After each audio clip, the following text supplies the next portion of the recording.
ታሪኩ ጃዋር አንድሩ ዲኮርት ከሚባል ጸሐፊ ጋር ያካሄደው ቃለ ምልልስ አካል ነው።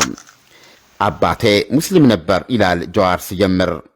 እናቴ ኦርቶዶክስ ክርስቲያን ነበረች፣ ወደ እስልምና ሃይማኖቷን ቀይራለች በኋላ ይላል። ባለቤቴ ሉተራን ክርስቲያን ናት። ያደግኩት በሁለቱ መካከል ነው ይላል። በሙስሊምና በክርስቲያን እናቱ መካከል። ሁለቱም ባህል አክባሪዎች ናቸው ይላል። በእናቴ ወገን በኃይለ ሥላሴ መንግሥት ከቦታቸው ተፈናቅለው እዚህ አሁን ያለችበት በአርሲና በሐረር ድንበር መሬት ሰጧቸውና ሰፈሩ ይላል።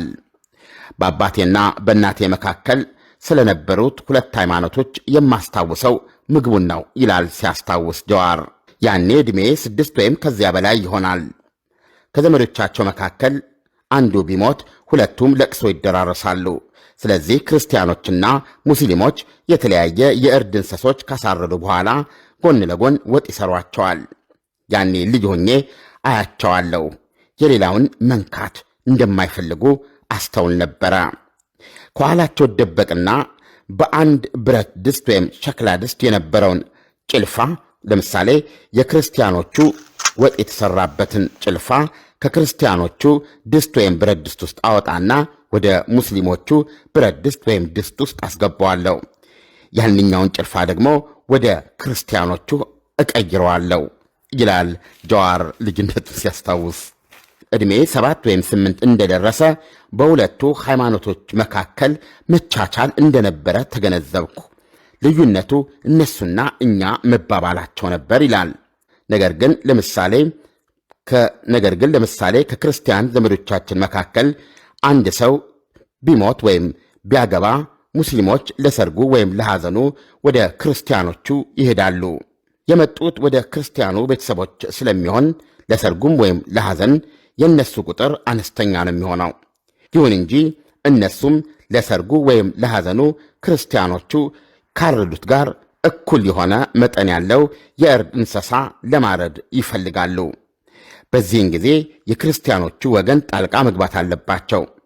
5 ቤተሰቦች ነን፣ ይህን ሁሉ በልተን ልንጨርስ አንችልም፣ ስለዚህ አነስ ያለ ግዙ ብለው የግድ ያግባቧቸዋል ማለት ነው ይላል።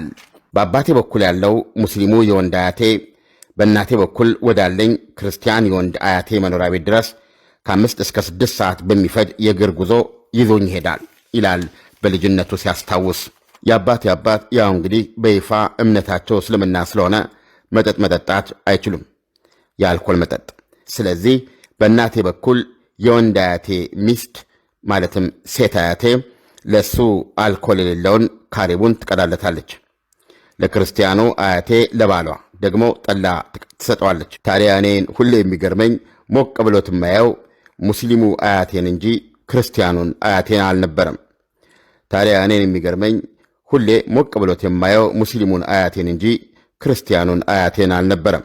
ታዲያ አንድ ቀን ክርስቲያኑ አያቴን እንዲህ አላት፣ ሁልጊዜ የማሞን ብርጭቆ ወደ ማድ ቤት ይዘሽ ነው የምትቀጂው፣ የእኔንም ብርጭቆ ወደ ማድ ቤት ወስደሽ መሙላት ትችያለሽ ሲል ጠየቃት ይላል ጃዋር ሲያስታውስ። እኔ ያልገባኝም ነበር። ለካ ወደ ማድ ቤት ወስዳ የሙስሊሙ አያቴ ካሪቡ ላይ አረቄ ጠብ ታደርግላቸው ስለነበር ነው ቶሎ ቀድመው ሞቅ ይላቸው የነበረው። እንዲህ ነበር የኔ አስተዳደግ ይላል።